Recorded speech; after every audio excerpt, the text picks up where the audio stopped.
Good morning, everybody. Happy Tuesday. We have an amazing show for everybody today. What do we have, Crystal? Indeed, we do. A lot to get into. Very latest coming out of Israel. Both a extension of that temporary pause and also some indications of what is going to come next. So we'll get into all of that. We also have the White House panicking over so-called misinformation about the economy. Break that one down for you. Some behind-the-scenes details about what may have transpired that triggered the temporary firing of Sam Altman before he was brought back at OpenAI. Says a lot about the future of AI and the direction that that whole industry is going in. We also wanted to dig into those violent riots that unfolded in Ireland. It's quite shocking, and some of the untold details about what may have caused that outburst of anger and violence. So we'll get into that. Also, AIPAC apparently extremely desperate to get Rashida Tlaib out of office. You now have multiple candidates who say that they have been offered $20 million to fund a campaign against Rashida Tlaib coming from AIPAC-affiliated donors. So break that down for you. I've also got some news about what's going on at the RNC, not looking good in terms of their finances. Maybe they should talk to those other donors since there seems to be a lot of money flying around. And George Santos is going ham on his colleagues. He's going out with a bang. Yeah, it's sort of a Madison Cawthorn kind of vibes on maybe this he's one. telling the truth this time, okay? This might be the most believable thing he has ever said. With all of that, though, before we get to that, we have our excellent merchandise that's currently on sale for the holiday season. We've got these cozy socks, which I wear all the time. But of course, we've got the sweater, we've got the ornament, we have the travel coffee mug, all of that, if you will, all of it available on shop.breakingpoints.com or at a link just from our website. And at the same time, as a thank you for everybody, and I know it's the holiday season, and this also includes existing premium subscribers who would like to gift a subscription. We are currently discounting our yearly membership at $90 a year, so go ahead and take advantage of that. All of that at breakingpoints.com. It helps support the show, helps really our expansion efforts. We're prepping, of course, for the 2024 election, which we're kind of in the middle of. A lot more new focus groups and other new ideas and cool stuff that we're able to bring to all of you. So any of those, buying merch or signing up for membership, giving a gift, any of those really does help us out a lot over here. But with that, let's get to Israel. I also want to say shout out to Kurt, who was wearing a beautiful, that's right. You ugly actually sweatshirt saw one in the wild last night at Ryan Grimm's book event here in the city, and he looked fantastic in it. And it was fun to see. You know, I'm jealous because Kurt, you have a sweater before I have. I know that's exactly what I said too. I don't even have one. It looked great on him though. All right, let's go ahead and get to what is, of course, very serious news. I want to start with this, even though we do have the news about the ceasefire temporarily extended. We're going to break that down for you as well. But as a way to set the tone for this segment, we've been talking about how Netanyahu is under tremendous pressure. Basically, everyone in Israel wants him gone. He's just been trying to hold on by, the skin of his fingertips as long as he possibly can, delay any sort of accountability to try to maintain his grip on power. We now have a scoop. This is from Israeli media about, put this up on the screen, about the case he is making to his fellow Likud party members. Likud being, his right-wing party that he has been the head of for some time. He says he should stay in government because, quote, I'm the only one who will prevent a Palestinian state in Gaza, Judea, and Samaria, which is the name that Zionists call the West Bank. He says, I'm the only one who can withstand U.S. pressure. He goes on to say it's because he knows Biden for 40 years, which has the ring of truth because Biden is so relationship-based, very similar to Trump in that way. And I know how to manage American public opinion. Now, keep in mind that consistently from the beginning of, this outbreak of conflict, the one thing that Biden has always said is, I'm committed to a two-state solution. Afterwards, we've got to get to a two-state solution. So here you have the head of government actively admitting at this moment, not only is he not interested in peace, he is making an affirmative case that they should keep him in power because he is damn sure and determined to make sure that Palestinians never have a state. So incredibly important context to keep in mind in terms of what may unfold in Gaza going forward, what the political dynamics are going to look like inside of Israel. And also, this is just thumbing the nose at the U.S. president at a time when we've provided them with unequivocal and totally unconditional support, including comments that there are no red lines for their operation here. For me, that was the biggest takeaway, because it's obvious. Bibi has said it many times before about preventing Palestinian statehood, about how the Likud party and others should actually be hopeful that Hamas remains in power, because that's the perfect cudgel to say that there's no reason we should move forward with the peace process. Yeah. But I thought the fact is that he's willing to say this to his own party to try and save his own skin at the very same time that he's not an idiot. He knows what we can't read or hit Google Translate. We obviously can see clearly about what is happening. Don't forget either, Crystal, we have a pretty good visibility apparently into Israeli spy networks, because we had those Discord leaks, and one of the things that came out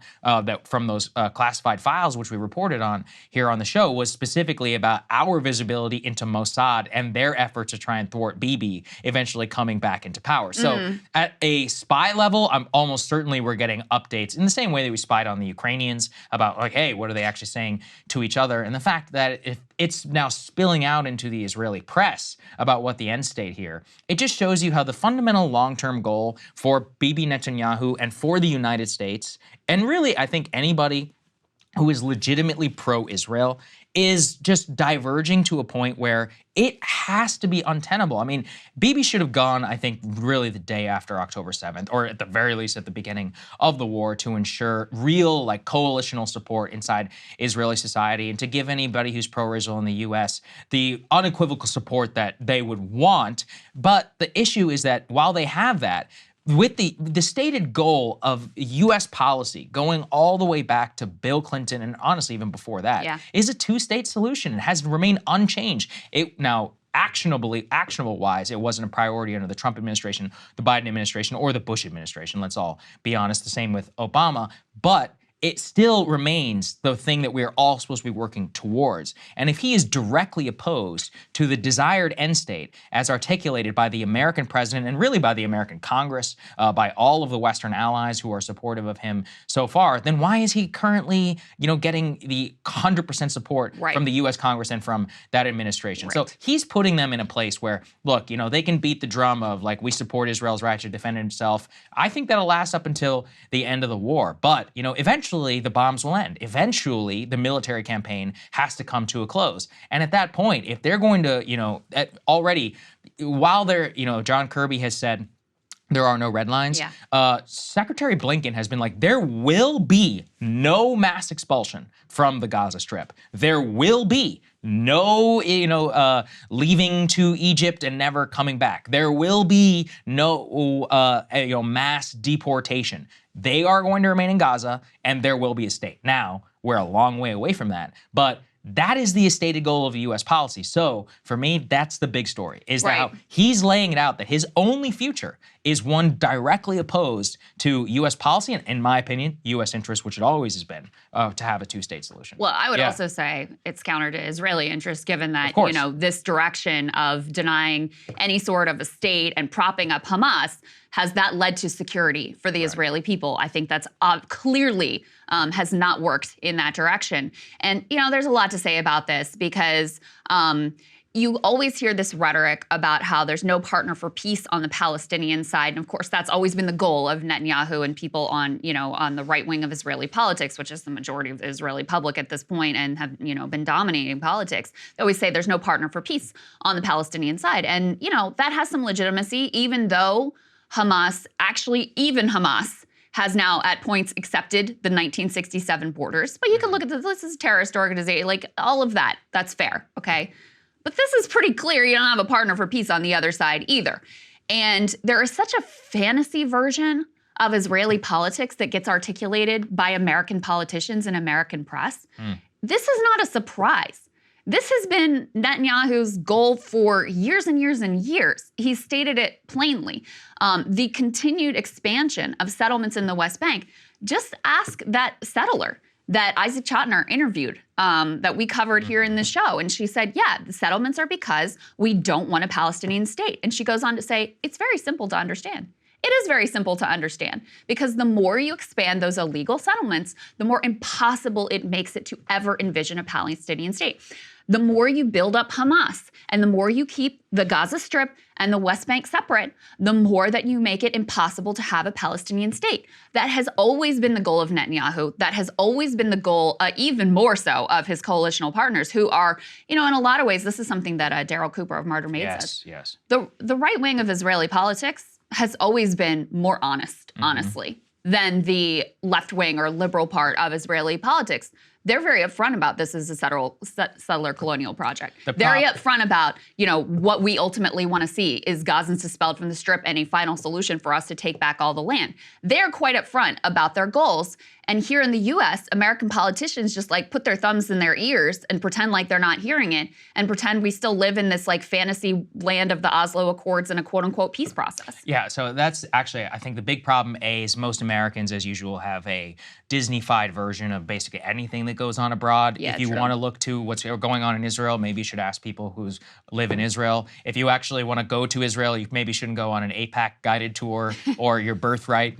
Sorry to break it to you, just going on birthright doesn't mean you actually know that much. You probably should spend some time there. Now, I'm not claiming to be an expert, but I spent a decent amount of time, and I actually know people who live there and also have spoken to a pretty wide array. And then also you look to people who have spent years and years of their life, and what quickly emerges is a very dynamic, complex, politically very split, even religiously split in many cases, and ethnically split society, which is why it is always so difficult to describe Israel as a single polity. It's both a Jewish state, it's a sovereign state, it's an economic miracle, but it's also a security nightmare, at least for the United States and for the Israeli people. So to break it down, really, I think this is what Daryl also brings out from the Martyr Made podcast, is he's look, the biggest issue is that you have these very small factions of the Israeli right and of the Palestinian right who have always at every turn resorted to violence at critical moments to derail the peace process and inflame the tensions. And that is a deeply unfortunate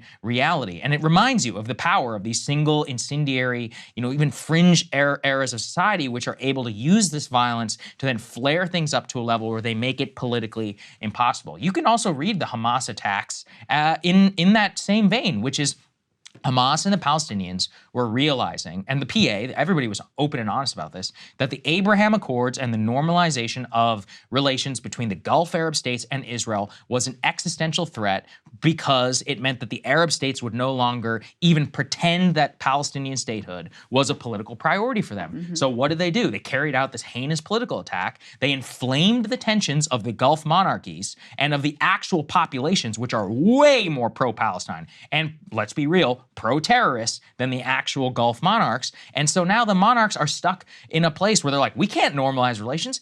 Our people hate you. And so to have them in a scenario where they're normalizing relations and there's bilateral agreements and all that stuff, not even just in secret, but out in the open, impossible now, probably for a generation at this point. So you have to always remember what the meta context of this is, and that's where moving towards a Palestinian statehood, and at least if you wanted to make that the goal, I think you would conduct your military operation very, very differently. And same with the US.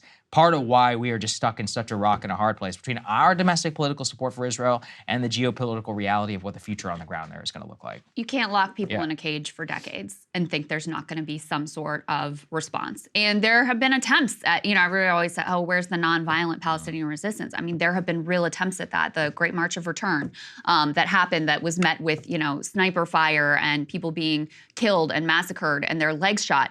That was a genuine grassroots attempt in Gaza at nonviolent resistance. And so you can't think that you're going to lock people in what has been described by many as an open-air prison and what has been described by some as a concentration camp and think that there's not going to be a response. Now, as to the U.S., and I do want to get to the immediate news here in a minute, Biden likes to feign, they're leaking to the press, oh, they're really trying behind the scenes, he's really pressing Bibi and he's giving them a hard time about X and Y and Z and trying to push more aid and et cetera, et cetera. This leak also reveals that any sort of gains that have been made here in terms of the hostage deal and the temporary ceasefire, this didn't have anything to do with us. This was all because of domestic political pressure and the grassroots movement and the energy of the families of the hostages and the pressure that they applied from day one, saying, hey, my family members are in Gaza and we have to bring them home. That's what he was responding to. And then the other piece of this is, you know, all this feigned impotence.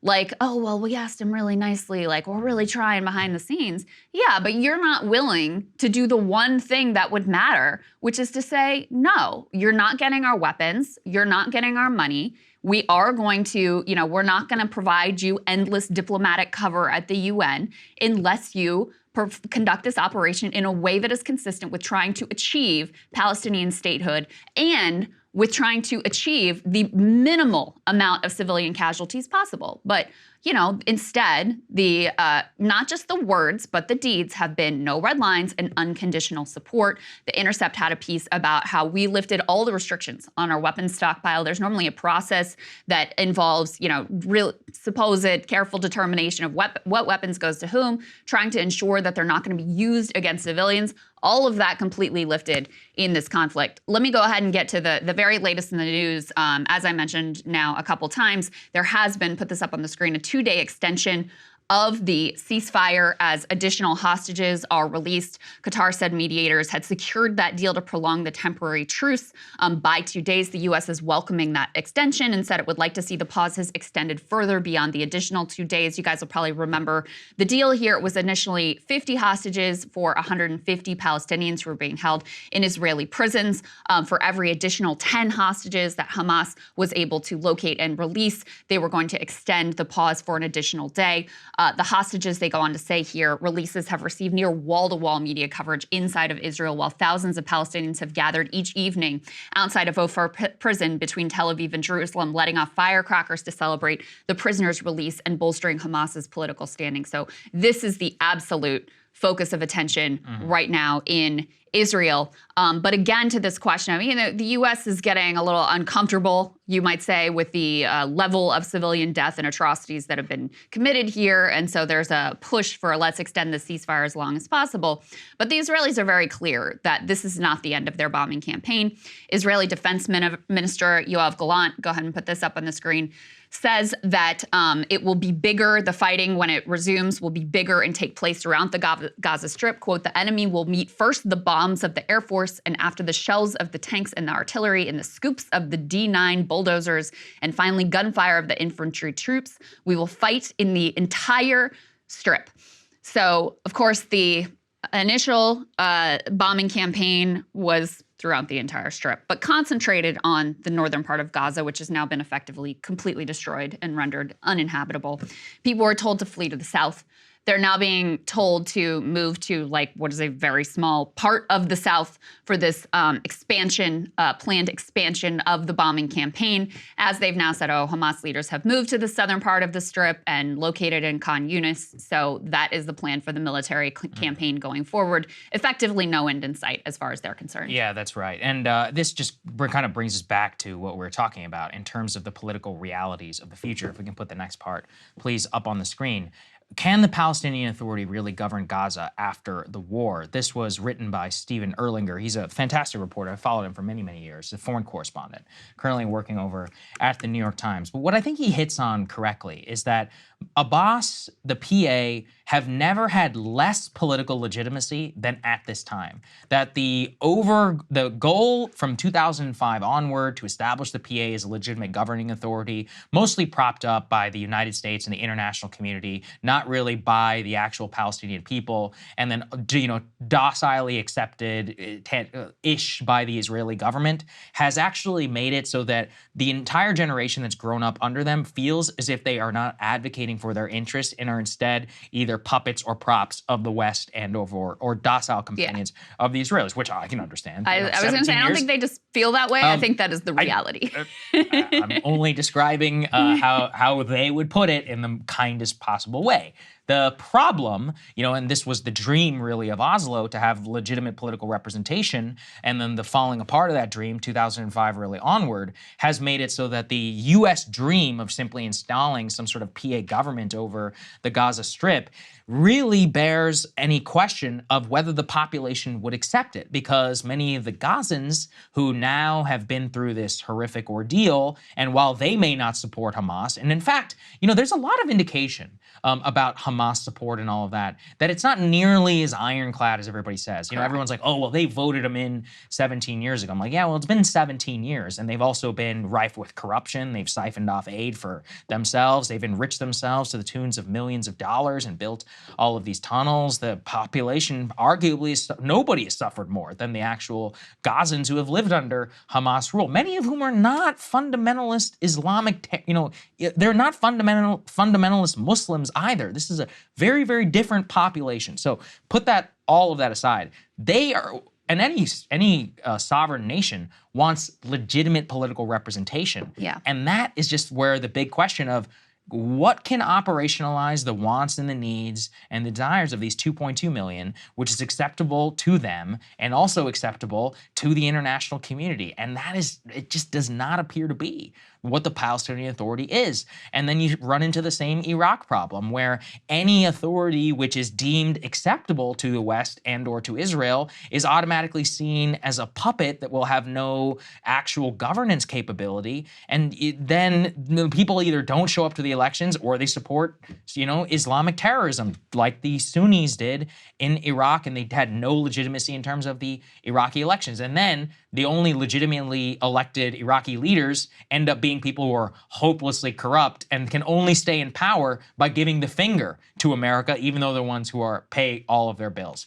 We ran into this with Karzai in Afghanistan and his eventual successors. We ran into this over basically every person who ruled over Iraq all the way up until today. I think we're running into the same problem right now with Palestine. The PA basically cooperates with the Israeli security. And so in the West Bank, where you have, repeated settler incursions and violence pushing Palestinians off their land, and the people who are supposed to represent there are nowhere in sight to protect them from this. Like, of course, how are they going to feel about that? And so you do have this dichotomy of, you'll see some polls that are like, oh, Palestinians overwhelmingly support Hamas. And then you'll see other indications, as you're pointing to, Saga, that's like, actually, no, they're very frustrated with Hamas because of their failures of governance and just like basic, ability to live your life and, be able to get food and a job for your family, et cetera. Well, those are basically their only two political options, putting aside a lot of smaller parties. So you've got either Fatah, which is, PA and is effectively an Israeli collaborator, or you've got Hamas. I thought this article was really interesting because they actually talked to Palestinians about how they view the political situation. They spoke with a housewife, a 30-year-old housewife from Ramallah, that's in the West Bank, asked if the Palestinian Authority could run Gaza. She said, absolutely not. The PA is just sitting, she said, with many years without elections. The one who does for the people should be in charge of the people, she added, referring to Hamas. They also talked about the reason that Hamas gained support. Because if you look at, support for violent resistance versus, more moderate forces throughout Palestinian history, what you see is when peace is being negotiated and it's a legitimate possibility, you see support for the armed violent resistance plummet when there's an actual prospect of real peace. So this article points out the failure to reach a negotiated peace has made the other obvious alternative, that of armed Palestinian resistance to Israeli occupation, more acceptable and popular. Go on to quote a moderate Palestinian who is the president of Al-Quds University. From the Palestinian point of view, he said, October 7th looked like a miracle. This fortress Israel suddenly seemed vulnerable. This professor goes on to say that he abhors the violence that was perpetrated, but was clear about the impact. Who is Palestinian leadership now? It's Hamas, like it or not. At the moment, Hamas is seen by Palestinians as the foremost representative of Palestinian interests. And why? Because no one else is. The PA does not figure in people's minds. Another prominent Palestinian pollster said in his latest survey, not yet published, 66% of Palestinians in the West Bank regard the PA as a burden. These are the people that we want to put in charge of everybody. Right. Everyone already hates them. Some 85% want Mahmoud Abbas, who is the head, to resign, and that means more than 60% of his own rank and file in Fatah want him to go. So what they're saying is that one of the only possible, potential political solutions would be an agreement to disarm Hamas and actually bring them in as part of a more legitimate governing coalition, because the PA has no legitimacy whatsoever, and that's all that is left. And in fact, if you put this next piece up on the screen, there are Arab leaders who are trying right now to get Hamas to lay down their arms. They're saying, like, listen, you stand no chance. You may as well lay down your arms now before they are before you are destroyed. And they also suggested that should Hamas disarm, they could join the leadership of the PLO as a purely political party. So this is an active conversation. There's one other piece, Sagar, that I want to mention before I get your reaction to all of this, which is, a lot of people say, oh, who could be the, who could be the head? Who has legitimacy among the Palestinian people? Who's a possible leader here? And the person that I keep seeing brought up is Marwan Barghouti, who is right now being held in Israeli prison because of his involvement with the Second Intifada. But this is someone who has, unlike Mahmoud Abbas, he is not Hamas, and he has widespread support and legitimacy among the Palestinian people. So if you're actually serious about a potential, post-war government, he would seem like a logical potential choice. The problem with all this is it makes sense on paper. And if you were to ask me how this will eventually end up decades from now, it'll probably look like this. The issue is that through all of human history, it's the bitterest pill on earth to swallow, to look a man in the face who's tried to kill you and who ordered people who you know's death. And the only really way to get there is a ton more death. And I don't condone it, but that's the reality. For the Israelis to accept something like that, they are going to have to go through a brutal occupation regime. They're going to have to exhaust every other possibility. We would have to effectively force it. We would have, even if we force it, I'm not sure they could accept it at this current moment, or even in the next year or even 2 years. The memories of October 7th are just going to be too big to swallow. But 20 years from now, in the same way the U.S. commanders who spent their entire careers trying to kill the Taliban eventually found, imagine, an insane situation where you have the commander of CENTCOM, whose entire job was to kill Taliban, then on the phone with the Taliban negotiating an exit from Kabul. That's a surreal moment, but honestly, that's mostly how those things end up. Even in the First World War, if you ever look at any sort of negotiated solution where you don't have unconditional surrender, it just takes like millions and millions of people to die for people to even entertain the possibility of sitting across from people who have tried to kill you in the past. Obviously, that's really unfortunate. However, though, in the same way that those conflicts were easily foreseen as how they would eventually end up, this one also just seems very, very obvious to me. It just seems that politically it's going to be incredibly difficult. It would take America to force it, and it would take Israel honestly suffering a tremendous loss, either in soldiers or in economic costs, and possibly both, before they could entertain it. And of course, Netanyahu would have to be long, long gone before you could get to it, which is part of why I think it's, it's even worse, because you just know how much of a Gordian knot that this is going to remain. And around, I think, all of international politics for honestly decades to come. Well, I don't see how it can end. Unfortunately, I agree with you that it seems impossible to imagine that out of this we actually get a peace process, we actually get a two-state solution and rights for Palestinians. But there's also no doubt in my mind that even if you just care about security for Israelis, that's the direction things should go in, because you can't keep people locked up. You can't keep them in this apartheid system in the West Bank with settler violence and continued incursions on their land. You can't keep the indefinite blockade. You can't keep destroying them and mowing the grass in these horrific wars and think that this is going to provide peace and security for your own people. At the same time, there's new reporting about internal dissent within the White House about the way that they have provided unconditional support to Israel, both publicly and through their actions, as we were saying before. This was a really interesting and revealing piece of reporting. Put this up on the screen from the Washington Post. They start off by talking about how earlier this month, a group of about 20 distressed White House staffers requested a meeting with Biden's top advisors. The diverse group had three main issues they wanted to discuss, and this was with White House Chief of Staff Jeff Zients, Senior Advisor Anita Dunn, Deputy National Security Advisor John Feiner. They wanted to know the administration's strategy for curbing the number of civilian deaths, the message it plans to send on the conflict, and its post-war vision for the region.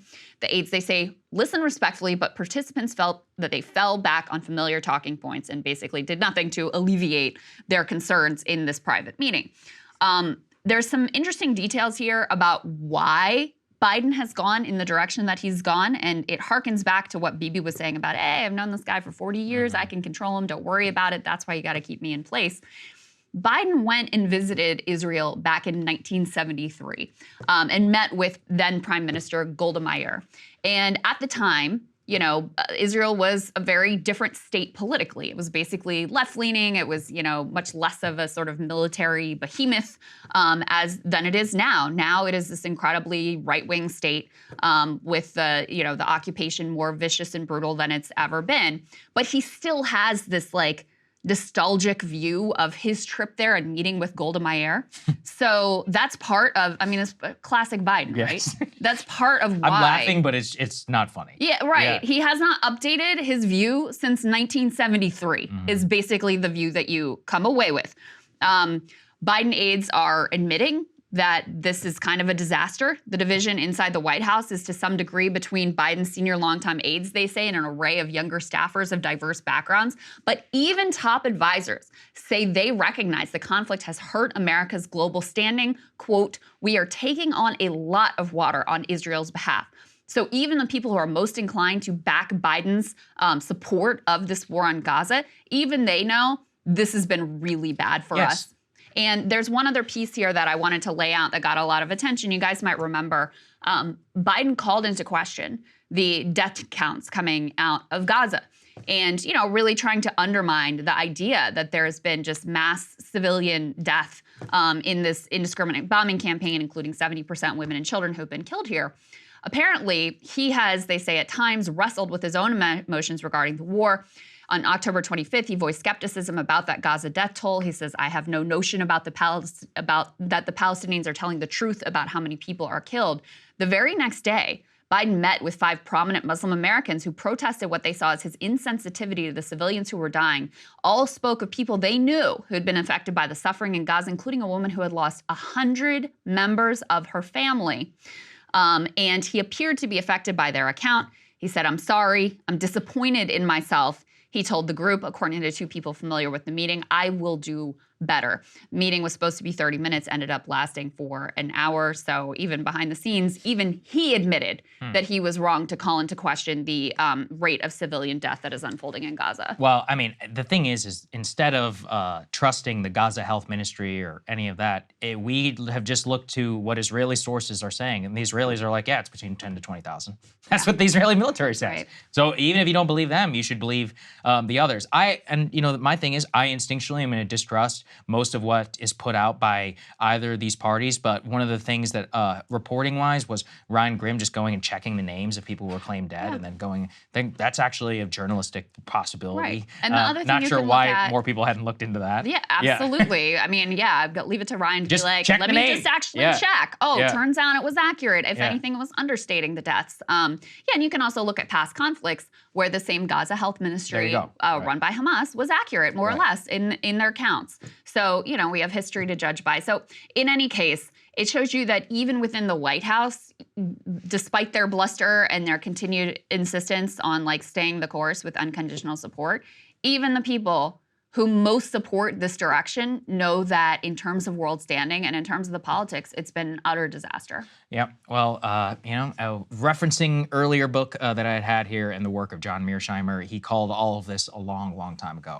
He's actually done a couple of podcasts. I'm working on trying to get it. Yeah, we'd like to have. I really would like to sure. have him sit with him because he was a big influence on my thinking around this subject and has basically on every subject for a long time.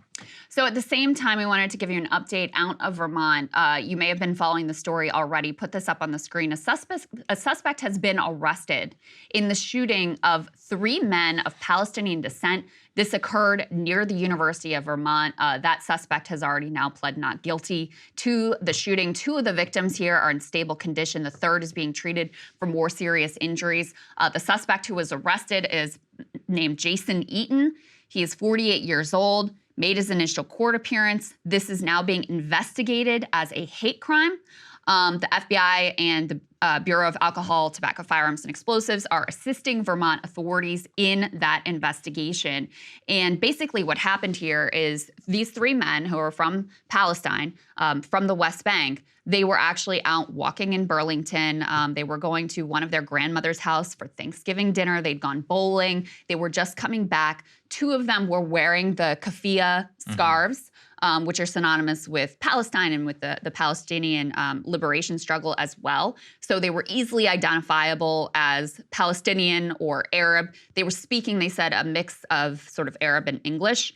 And this person came out and shot them. Yeah. We now have a little bit of details about, I mean, you know, everybody goes and scrapes the social media accounts to see what they can figure out about who this person is and what, you know, what possible motive you could potentially discern here from their actions. Put this up on the screen. In a now locked account on X, Jason Eaton described himself as a radical citizen who patrols democracy, misspelled with a K, and capitalism for oath creepers. His banner image features bold text saying, "Libertarians want trans furries to be able to protect their cannabis farms with unregistered machine guns." Okay, I don't know what to make of any of that. His archive posts are apparently a little more moderated. He's got a lot of criticism of the IRS and the Fed, describes himself as a libertarian, expresses support for both Democratic and Republican lawmakers. He also had a Substack. The one that remains up there is apparently some long dissertation on how restaurants can keep dishwashers employed. But there were a lot of previous Substack posts that were apparently deleted. Some of them were anti-vax. There was one that was titled Thought Crime that Vice describes as an anti-vax screed that labels COVID-19 as a government conspiracy. The scale and the scope of this operation was next level, he wrote. They also were able, the Daily Beast was able to talk to his mother, and there were a lot of headlines that were all about like, oh, his mom says he's a great guy, which was, you know, not a great way to lead these pieces. But anyway, she said they just spent Thanksgiving together, saw nothing amiss with her son, made no reference to the Israel-Hamas conflict, which has, of course, been sharply polarizing. But she did say that he had struggles with mental health in the past and described him as a, quote, very religious person who regularly reads the Bible and finds connection to various religious figures. So that's kind of everything we know at this point. That's what we know. I mean, we don't yet have a motive that has been released by Burlington PD. Really what struck out to me, Crystal, is everything about this, and we were actually funnily talking about this before the show, anytime you're in a position like this, you're kind of a magnet for schizophrenia. I can't tell you how many times I've received like scribbled dossiers in the mail and other things with delusions of connections. And, you know, I've seen it all from QAnon to others. And really what stuck out to me was this quote, religiously reads the Bible and finds connections to various religious figures. Nothing wrong with that per se, but it's also a textbook symptom of schizophrenic or schizophrenia type behavior. Especially when mom says he's got mental health issues. Exactly, when the mom says you have mental health issues. Maybe he's been undiagnosed, but belief in conspiracy, the ramblings, unable to hold a job, if he indicates he was a dishwasher and the best way to treat them. These are exactly the type of people who float at the fringes of society. He was actually a like financial consultant in some way, and so he was giving advice to business owners in that Substack post. He wasn't coming from like the perspective of the dishwasher. I don't know. I didn't read the post. That's just how it was characterized in this piece. But, you know, when you have 3 men, college students, who 2 of whom are wearing the keffiyeh, just walking down the street, talking to each other, going to grandma's house for Thanksgiving, and someone comes out and, you know, wantonly tries to kill them. Of course, this is going to raise questions about whether this was a targeted hate crime because of their race and because of their religion. So that's what it's being investigated as, and that's effectively what we know about it at this point. And thank goodness they're all 3 alive, although, as I said, one of them is in really serious condition. One of them is in serious condition. Yeah, and we'll bear out the investigation. Is what we said yesterday, by the way, is, you know, with all these things, it's probably just better to wait for information and to characterize it responsibly rather than just rushing to judgment, unlike Fox News with their Canadian terrorist attack that ended up just being a high-speed car crash. Let's move on to the economy. There's a lot going on in the world, not only of inflation, of grocery prices and all of that, but of course around the election, because how people feel about the economy is usually the single biggest determinant of how they will eventually end up voting and or not voting. So for President Biden, the economy remains a problem. What have they done for that? Have they instituted policies or spent a lot of time talking and thinking about it?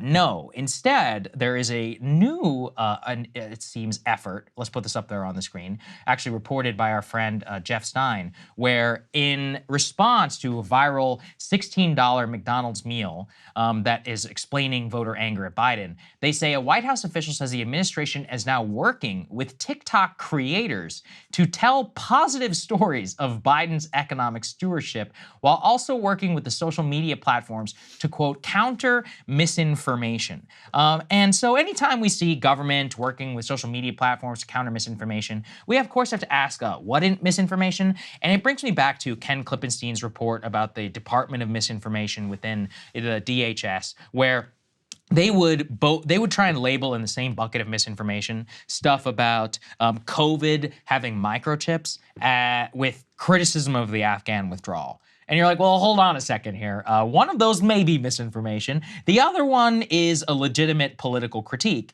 And having watched now the viral TikTok with you, Crystal, what does the guy say? He goes, can you believe this? Here's my receipt of McDonald's. Right. Here's a burger, a soda, and some fries that cost me $16. Where is the misinformation in that? Right. Nothing. And in fact, you know, I see these sometimes too, just because I guess this is where my mind goes, around like egg prices in the grocery store. That's not misinformation. And when people make reels or TikToks or whatever about them, it's because they feel as I do have you ever seen eggs that cost $10 before in your whole life? I just saw it yesterday. $10.92 is burned into my memory. They're pasture-raised eggs, to be fair. They're the most expensive whatever ones on the shelf. Eggs. But I'm skipping them. I'm like, no way. I'm not paying $11 for 12 eggs. That's almost $1 an egg. That's insane. I mean, the cheaper ones were like $4, I think, something like that. Mm-hmm. And the same thing. I mean, look, I understand that prices can go up, you know, over time, but we're talking about in a rapid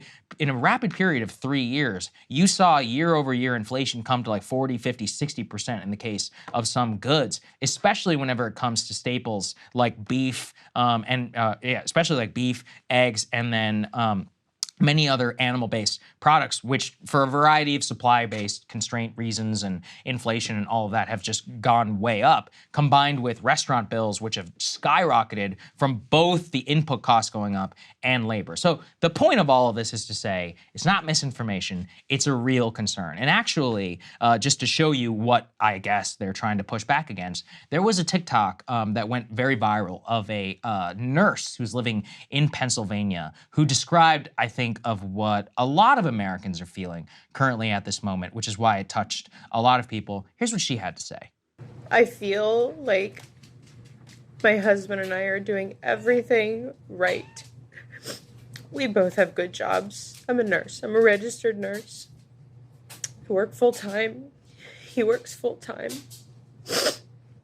We just got paid this past Friday, right? We paid the mortgage. Bought some groceries, put some gas in the car. And guys, it is Tuesday. And we have like $200 or $300 to last us until next Friday. I don't know what to do. Like, I'm in school full time. I work full time. He works more than full time. He works overtime every week. This isn't how it's supposed to be. You know, growing up, we were told, you know, go to college, get a degree, work to support your family. Here we are. Did that. Now what? I feel a lot of sympathy for her because, you know, let's think about some of the line items in this woman's budget. She's talking about mortgage. Now, she lives in Pennsylvania. It's not even a particularly expensive state, at least if you compare it to other people in the East Coast. I just looked it up. Gas there is $3.56 a gallon on average, which is quite high. It's on the higher end for the United States. Then, really, what did she mention? She mentioned her schooling. And I think why that hits a nerve is she probably works in one of the best industries that you can work in the United States. Nursing, there's a shortage of nurses right now. They get paid all kinds of money. And what she's talking about is, I'm gonna assume on her part, her and her husband, a six-figure income, 2 working adults. And I think it just bears really out the entire 2-income trap that Elizabeth Warren wrote about a long time ago, but of runaway inflation cost for housing, for schooling, and then food. And you put those three cores of society together, and you get a breaking point of like what that woman felt like. And again, why it went off and took viral is I just think millions of people feel exactly the same. And, you know, it's not right. It's not like she doesn't look like a profligate spend. Look, we don't know her financial situation. Right. But if what she's saying is true and she's just, you know, those are the major line items in there, I'm just going to have to assume schooling is taking out a ton of that. And that's wrong. It's not supposed to be that way. Yeah. Well, I mean, even if you put the current inflation aside, school, healthcare, housing, and kids have skyrocketed in costs. And those are like the basic bedrocks of feeling like you have a stable, potentially middle class life. And so, yeah, people are stretched incredibly thin. And even if she's lying and she's acting and this isn't true or whatever, even if this is technically fake news, you can just go and look at the statistics and know that there are millions and millions of Americans who are working 2 jobs, or a husband and a wife are both working and they're trying to raise the kids and they're trying to do everything right. And they're still barely making it paycheck to paycheck. And, you know, to get back to Jeff Stein's piece about the $16 McDonald's meal and the White House effort to combat misinformation about the economy, et cetera, it really gets to this core debate of like, are Americans, what is the reality of the economy? Are Americans being influenced by social media to think it's really bad? Or is there something real here? And if you just look at the course of the Biden administration, and I've said this a million times, but let me just say it again. At the beginning, some relief gets passed for COVID.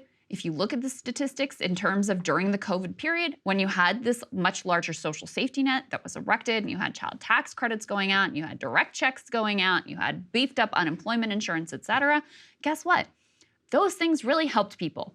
The student loan debt pause, those things really, really help people. And the story of the Biden administration has been deconstructing all of that social safety net. So is it any wonder then that people then look and say, I'm doing worse off now? Of course you are. Because all of the things that were helping you and that were bolstering your income and giving you a little bit extra in your savings account, all of those things are gone. And in addition, prices have gotten much higher. So to me, I'm like, it's no mystery. And I'm sure you can find things that are inaccurate that are being told online about the economy, et cetera, et cetera. But there's a reason why people feel the way they do. And it's not because they're crazy or because they are brainwashed. And in fact, you know, we have this piece that we can show you of some of the numbers here. Americans are getting very close to maxing out their credit cards. Because this is one of the mysteries is people say, oh, well, we know that they're really like, they're lying about the economy or they're fooled about the economy because they're still spending a lot of money. Well, perhaps this will help you solve the mystery.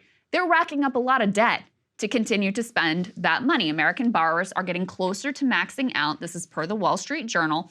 They say all of this highlights that some American spending habits might not be sustainable, at least when it comes to their credit cards. Some people might be starting to consume more of their available credit from month to month, could hit the wall once those lines are exhausted. Recent note published by the Federal Reserve Bank of Boston found that as of July, consumers with annual household incomes of less than $50K, whose accounts were delinquent, were on average utilizing 80 to 90% of their available credit. Of course, that leaves them with a tiny cushion, and across all cardholder income groups as of July, the ratio of outstanding card account balance to the account's credit limit was above February 2020 levels. So you have this indication that people are having to use more of their available credit and effectively max out their credit cards to be able to maintain what they have been doing over this time period. Yes, exactly. And that just means more keeping up with the Joneses and then more feeling like that, paying the minimums and feeling perpetually like well, it may not even be keeping up with the Joneses, just being able to keep up. I think keep the head above the water. It's probably a mixture. Well, depending on the income strata that we're looking at here. If you're 100K and you're starting to use a lot more, although I'm assuming that a nurse and somebody else who's working more than full time is probably making somewhere in that range. Whenever you start to feel like that and the walls close in, that's whenever you make desperate decisions. And that's really whenever you can make life-changing financial decisions that will have a massive impact on you for decades to come. This is always my biggest beef with student debt. Most of these people have no idea what they're even signing up for. And many of their parents didn't experience the same cost, and so emotionally can't really understand what it means to have $25 25 years of debt hanging over you. Well, and you're told like this is the way to do it. Yes, like this is I the get path to your, to you making it and being in the middle class. I don't blame anybody involved except for the government and the debt purveyor. Yeah. So it's like not the actual people taking it out. Although a lot of people do like to switch that. The overall lesson of this, though, is that when you're getting closer and closer to maxing out, is you eventually do face some sort of penalty. And so the way the Wall Street Journal posts this is like, oh, it could be good for retailers because it's like, yeah, in the short term. But what about 6 months from now? What about a year from now? Like whenever you're maxed to the max, what are you going to do? Maybe you're not going to get any more credit. What about next holiday season? And look, I'm not naive. I know in America, eventually, things usually move around and full-blown collapse and all that stuff. But every piece that you look at a consumer level, the government is like, you're doing better off than ever. Everyone just yesterday was making fun of Americans for feeling bad because yesterday, Sunday, was the biggest travel day in the history of the United States, according to TSA. Well, it's as if they haven't heard of putting a flight on a credit card. Right. Just because, maybe they spent 3 years locked at home and you have a relative across the country. I actually met some people like this when I was in San Diego for Thanksgiving, and they were like, you know what, now's the time. And it's not necessarily because you have the money, it's because you've been separated from your relatives or your family or you wanted to go do something for so long until you decide that now is the appropriate time. Money can be a constraint, but don't forget also about the trauma that I think a lot of Americans have been through over the last couple of years. So long way of saying it's not misinformation, White House, it's an actual economic problem. And to highlight that, let's move on to the next part here, a topic I know so many of you are so interested in. Let's put this, please, up there on the screen. An indication at the very basic level, and a lot of what we'll actually talk about today, about economic feeling and others, is housing. And the housing market right now is just the worst of all worlds. You have high prices and high interest rates. You have also a feeling for a lot of people of being trapped because home sales have now fallen to a 13-year low in October, the lowest, since 2011. And from these economic forecasts, what you're seeing is that while there has been a slight dip in price, high rates have predominantly had the effect not of pushing down prices, but instead of locking homeowners in to where they currently are and refusing to move. This has a lot of issues. One, if you are in the entry of the housing market, there's probably never been a worse time to try and buy a house with a high interest rate and with a high price. Two, so you decide to rent a couple more years than you would have in the past if you had the down payment and the ability to buy. Well, what does that do? That causes rent inflation to continue to go up. And lo and behold, every single time you look at the CPI, rent and housing inflation remains one of the top drivers of the overall consumer price index. So the housing, crunch, both at a price level in terms of the inability to sell, and then the massive pressure on the rental market, combined with, if you're a developer right now, why are we building a house exactly if I can't sell it? And if I, have to pay 8% interest on my construction loan? So you have a supply crunch, a rent crunch, and a housing crunch, all wrapped in to the same time. I honestly think this is like on par with this 1970s, level stagflation, where at that point it was unemployment that was getting all the attention. But here, housing just floats under the rug. People just don't talk about it as much. And yet we have seen a tremendous amount of audience interest because I think this is probably at the top of so many of your heads, especially if you're younger. For a lot of the boomers, they've got what they need. But, and I guess that's why cable news and others would ignore it. And if you're rich, none of this really applies to you. But if you are even upper middle class or lower, you're having a tough time out there right now trying to buy a house, especially with average home price in a major metro area has crossed $500,000. I'll never forget that poll that we looked at that was like people were praying for a housing crash because they were like, how else am I ever going to afford a house? And instead, you've had the worst of all worlds. Mortgage rates have gone way up and housing prices have still gone up. And so, the market is just completely frozen. Rents are still wildly expensive, and people just feel like, I will never be able to make it. This will never be sustainable. I will never be able to be in like a stable position as a homeowner building something. And that's why I put this next piece up on the screen. You have so many people saying in a new Wall Street Journal poll that the American dream is dead. It's slipping out of reach. Fewer people believe that anyone who works hard can get ahead. Only 36% of voters in this poll say that the American dream still holds true. That is way fewer than the 53% majority who said that just back in 2012 and the 48% who said it back in 2016 in similar surveys asked by a different pollster. There was also a Wall Street Journal poll last year that asked whether people who work hard were likely to get ahead, and some 68% actually said yes, nearly twice the share as in this American Dream poll. Now, those are slightly different questions, but it shows you still there has been a deterioration even in the past year. The American Dream, they say, seemed most remote to young adults and women. Some 46% of men were actually like, okay, yeah, American Dream's still real. Only 28% of women said the ideal of advancement for hard work still holds true, as did 48% of voters age 65 or older, but only 28% of those under age 50. And I would be curious to see, you know, under age 30, what are those numbers? I bet it's even lower than 28% who feel like the American Dream is still even a possibility. Yeah, so to have it just flip completely in the span of not even a single generation, but really in a decade is one of the more profound economic stories of all American history. There have been very few as transformative times as we're in right now. This is on par with the Great, and really I think an extension of the Great Recession and the attendant like social fallout. We had the Great Depression, which is really the only other previous time in modern industrial society that we've seen anything like this. And we instead we try to pretend, and, you know, we live with the day-to-day, and of course, you know, we're talking about Israel and OpenAI and Ireland and all this other stuff, but this is by and large the single biggest determinant of how you're gonna live your life, how you're gonna get a job, whether you're able to get married, what it actually looks like, what your prospects are to the future, if you have and want to even work to anything in the future, or like why you would even choose to go into debt to get some schooling. You only do that if you think that you're gonna come out better on the other side. And the same holds true for really any investment that you're gonna make. So nihilism has a really downstream, terrible impact economically, and then of course on a personal and life level. It's just it's an awful way to live.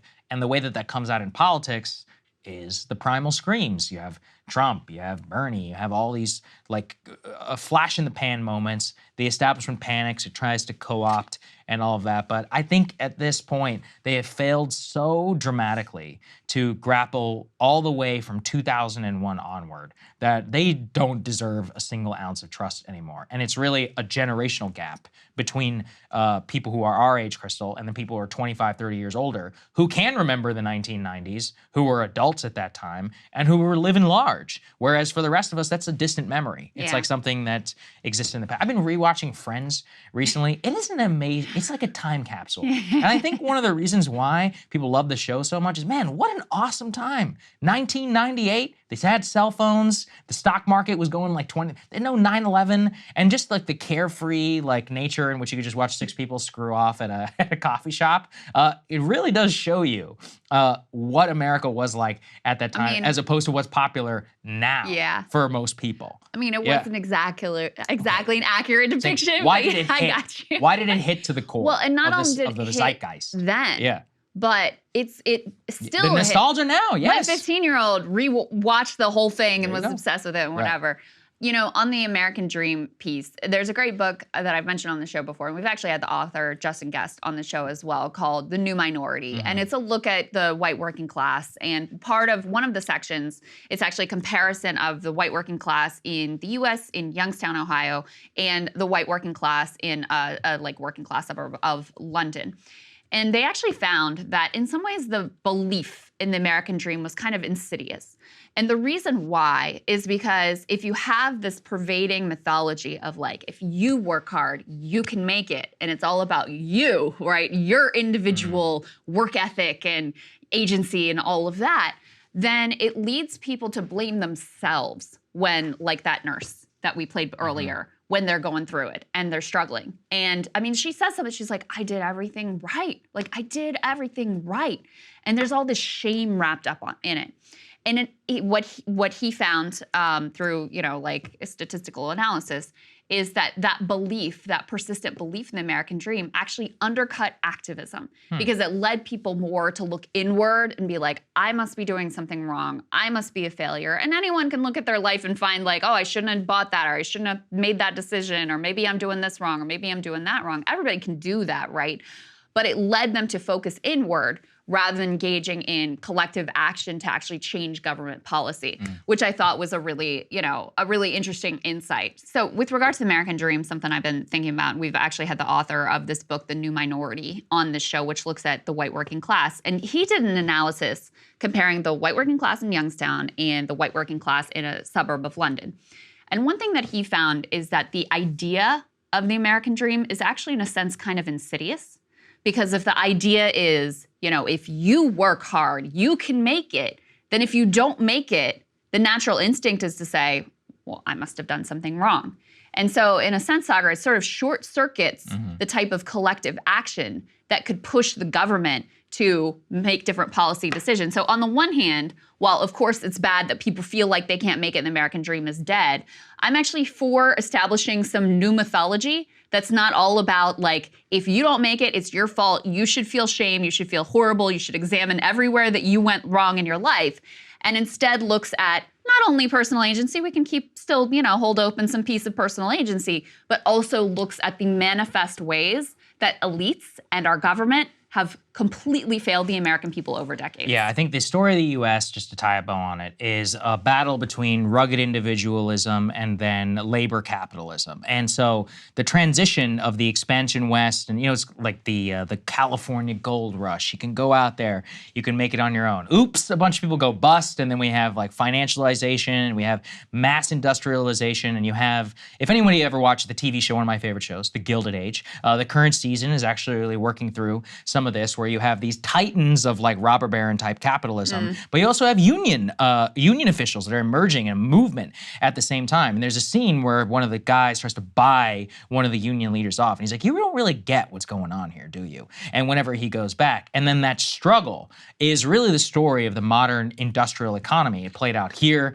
it played out all across Europe, and the way that U.S. and Britain really separated themselves from Germany and from Russia and others that went in a much more communist direction is that their elites recognized that you have to treat and pay people better and enshrine their rights into law. And they basically acquiesced, whereas the Russian and the German monarchies were like, yeah, we're not doing basically any of that. And what happened to their societies collapsed, broke down, and they had massive revolutions. So if we don't want to repeat the mistakes that they made, we have to do what really, I think, saved capitalism in a lot of ways, which is what FDR and his predecessors did, is recognize those rights and incorporate it both into the rugged American story, as well as recognizing that structural factors are, of course, going to impact, everyday people's lives. And so, anyway, I think the reason that we are currently in the scenario that we are is that we've swung much more back in that direction and have really forgotten, I think, a cherished part of our history, which has been missing now for a long time. So last week we covered all kinds of turmoil over at OpenAI. Sam Altman, the CEO, he was kicked out by the board. Yeah. He was brought on by Microsoft. Then he was brought back in over at OpenAI. There were a lot of questions about like what is going on and why is this happening right now. Reuters got a look at a potential reason for why this action was taken at this moment. Let's put this up on the screen. So they say ahead of OpenAI CEO Sam Altman's 4 days in exile, several staff researchers wrote a letter to the board of directors warning of a powerful artificial intelligence discovery that they said could threaten humanity. This was according to 2 people familiar with the matter. That's what they told Reuters. That previously unreported letter and AI algorithm were key developments before the board's ouster of Altman, according to those 2 sources. So OpenAI declined to comment, but they did acknowledge in an internal message to staffers a project called Q-Star. The OpenAI spokesperson said the message sent by a longtime executive alerted staff to certain media stories without commenting on their accuracy. Some at OpenAI believe that Q-Star could be a breakthrough in the startup's search for what's known as artificial general intelligence. One of the people told Reuters, OpenAI defines AGI as autonomous systems that surpass humans in most economically valuable tasks. So we have a lot of details about what this alleged breakthrough is, or even additional reporting about whether this is in fact accurate. But the reason that this potentially tracks, Sagar, is because the divide in the AI community, as reflected in the divide within OpenAI, is between the tech optimists who are basically like, let her rip. Let's go make tons of money. Let's just like develop this like crazy. Let's see what we can do. Let's push the boundaries here.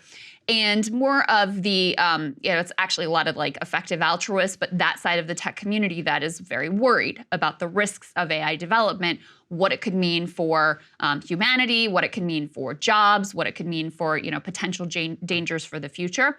And with Sam Altman being brought back in, effectively his side of the tech optimist piece won out, and the people who want to just profit as much as possible, put it in the hands of corporations like Microsoft and develop it to its fullest extent right now with few guardrails, that side of the equation seems to be winning out. Yeah, I have complicated feelings on this because I understand that that's a useful framework, but the thing is about Sam and these effective altruists and others is that, yeah, they believe in the profit and all of that, but really what they believe is it's like responsible AI. And what they mean by that is pairing with giant corporations like Microsoft and regulation and control so that they're the only ones that really get to use the technology. So I kind of find myself in a more anarchist position with AI where my deepest suspicion doesn't actually come through, like, oh, they're going to replace us and all of this. My fear is exactly what's happening right now, which is total corporate capture and control,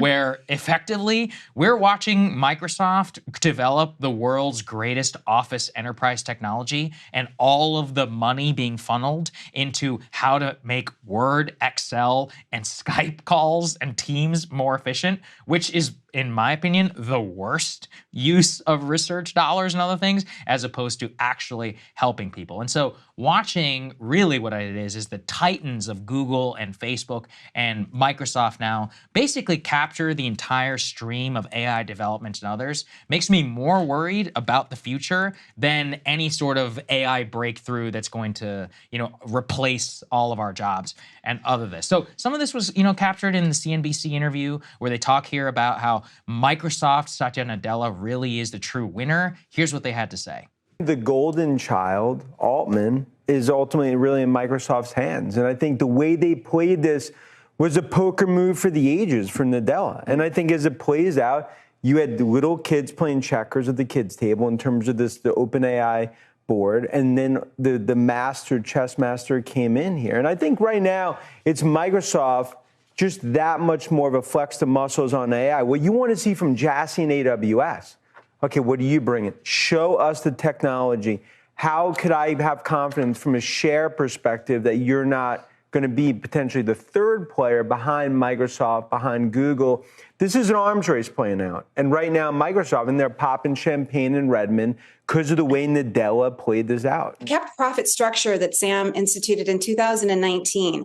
The idea here was to cap investors' profits at 100 times their original investment, because he suggested that if OpenAI could get to so-called artificial generalized intelligence, which is this sort of more sophisticated AI that we seem to be moving toward quickly, that it could be so powerful and so lucrative that he wanted these investors not to sort of hold all of the value in the world. In fact, he spoke at one of my events for Strictly VC, which is now a subsidiary of TechCrunch, and he said that if OpenAI manages to crack this particular nut, it could, quote, maybe capture the light cone of all future value in the universe. And that for sure is not okay for one group of investors to have. Yeah, so the future value of all, who's going to own that? OpenAI and Microsoft. So right. Really, again, let's look at who he actually replaced the board with. Let's put this please up there on the screen that Kevin Roose wrote about AI belongs to the capitalists. You have freaking Larry Summers here on the board. I mean, like a cartoonish figure of quote unquote responsible corporate capitalism. And then you have a former Dropbox executive and Adam D'Angelo of Quora. So if you put all this together, Crystal, where I look at it is I am most afraid of exactly what's happening right now, where AI is becoming a corporate tool of of not only white collar industry, but just like plussing up any sort of HR and other stuff, as opposed to funneling towards technology that would actually help most Americans in their daily lives. They're trying to focus on reducing HR costs and legal fees and all that. Listen, I support all of that. But should that really be the sole driver of our innovation? This is why I think some of the conversation around this can get really muddled. Well, there's a lot of different levels. Yeah. So the piece you're pointing to, what are corporations incentivized to develop? They are incentivized to develop anything that's going to be profitable to them. There will be many applications, potential applications of AI that would benefit humanity that would not be particularly profitable. Yes. Those are not going to be developed. Right. Like, that's the reality. On the other hand, what do corporations love to do? Eliminate human beings and their usefulness and their jobs. Because human beings cost a lot of money and they take sick days and they have babies and they're complicated and whatever. So let's get rid of them. Let's get rid of their jobs. And so there will be huge incentive to develop AI that can enable the elimination of jobs. So that's the corporate piece that you're pointing to. But my feelings about AI is sort of ranges from terror to comedy. I don't know if you guys saw, there's a story about, was it ESPN or Sports Illustrated. Sports Illustrated, Sports Illustrated, yeah. That got caught using these AI-generated articles. And they were preposterous. Like, they were so bad. The writing was so weird and clunky. It was like an alien, trying to write about volleyball or whatever it was. And then on the other hand, you have this story reported on by the New York Times that the deployment of AI-controlled drones that can make autonomous decisions about whether to kill human targets is moving closer to reality. Lethal autonomous weapons that can select targets using AI are being developed by the US, China, and Israel. Killer robots that can autonomously decide whether you're going to live or die. So, and obviously for the military-industrial complex, that is very profitable as well. So that's like the nexus of both the terror of what this could mean for humanity and also the profit motive.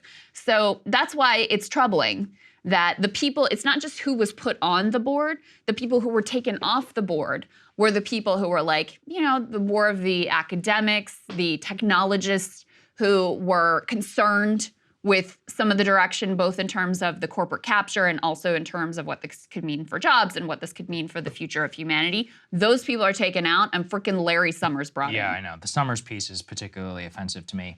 It also, though, part of what I get the most skeptical about are all these AI safety advocates, where I'm like, what are we saying here? Like, what are you trying to program in here? And I see the government and Biden stepping in, being like, we need an AI Bill of Rights. And I'm like, well, maybe conceptually, but I don't actually trust you to be able to implement this into the technology at all. I think there needs to be some level of democratic input. So I'm genuinely But the democratic input, I mean, that's what the government is supposed to be. Yes, well, not, but the White House is That's the idea, that the government is supposed to be where the democratic input comes from. Yes, but I think it needs to come through Congress and not from the White House and top down. And actually, my bigger fear is less about the government, at least right now, because they're not doing anything. It's all these fake nonprofits that are out there being like, we're developing the AI code about this and that. There's already been problems with ChatGPT around political bias and all these other things. And that's where where I fear is the concentration of AI in basically woke capitalism, where through Microsoft, Amazon, Google, and Facebook applied almost entirely to enterprise technology, and you're just going to have software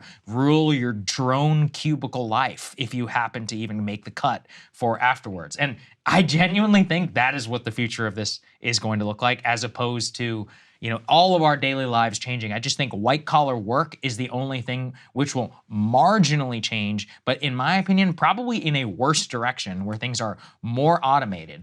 But the hope that I have here is that in every case, like the Sports Illustrated and others, these things have turned out to be so clownish that it just reveals to us how, in some ways, it's so far away. Like, we're not even close to AI being able to replace a human journalist. It would take 5 to maybe 10 years. And we heard for years about car development. I talk about the self-driving car thing a lot. Yeah, automated autopilot is cool, but can it turn left really well yet? No. And it's taken them, Tesla's been around since 2008, working on this technology, and they have billions and billions of dollars that they've thrown into it, and they still haven't really mastered it. So, and we saw the Austin example about all those self-driving cabs that come like this. This is a really, really difficult problem to solve. I'm less worried as some people are. The military application to me is really scary because let's imagine, I mean, we can already see like what Israel's doing in Gaza right now, that there isn't a lot of concern for who's a civilian and who's a combatant and who's a woman and a child and who's an actual Hamas militant, et cetera. So while the technology may not be all the way there in terms of discriminating, they may not really care. I don't think that there's any evidence that they would really care. And so if it's an autonomous drone that's murdering people, like there's no chance of accountability. At least if it's a human operator, there's some sort of a chain of command, at least there's a possibility of holding some sort of human being accountable. If you have drones that are able to themselves decide who gets to live and who gets to die, and this is actively in development by us, China, and Israel, and getting closer and closer to fruition, yeah, that's something I'm very concerned about right now in the near term. I think that's fair. Look, humans are always going to have to make some sort of decision. So this is something I talked about with Mark Andreessen. It's like, at the end of the day, like, humans are going to have a tremendous level of input. And, we can think about that. What is the true difference between where we are right now, where Israel decides where to bomb, and yet they use a JDAM, a guided precision bomb, where we pick the target, and then the missile and computer targeting systems work to hit that? There will always be some level of decision-making that gets programmed into it from what the actual want of the person is. So what truly separates that? Is it just that we can deliver the bomb in a quicker manner? Because at the end of the day, like, the human discretion and the political determination of how and what it will be used, I don't think that's going away anytime soon. Maybe the AI can roll this clip of me 100 years from now and make fun of me while, my grandchildren are living in the Matrix, but we'll see. Let's move on to Ireland. There's been a lot happening in Ireland that you might have seen that's broken out over the last week or so. Riots and violence exploding in downtown Dublin. Let's go ahead and play some of this footage. Wild. Absolutely crazy stuff in buses the on middle fire. of a Western European capital. And of course, there's been a lot of, I think, media misinformation and reporting around all of this. It's even ensnared the UFC king, Conor McGregor. And so anyway, what exactly is going on behind the scenes here? So at a very, very basic level, here is what happened. There was a stabbing incident which involved a foreign national. Whoever, though, had actually lived in Ireland since 2003. So let's please put this tear sheet up there on the screen, which from the Times of England, which actually has some of the best reporting that we've seen on the subject. Quote, the suspect arrived in Ireland in 2003, applied for asylum. His application was rejected, his deportation ordered, but he successfully challenged it, and he now has full residency rights. There are suggestions that his mental health had deteriorated after he was diagnosed with a brain tumor about 2 years ago, and his friends had told the police that his behavior was changing radically afterwards. He was then arrested in possession of a knife in Dublin last May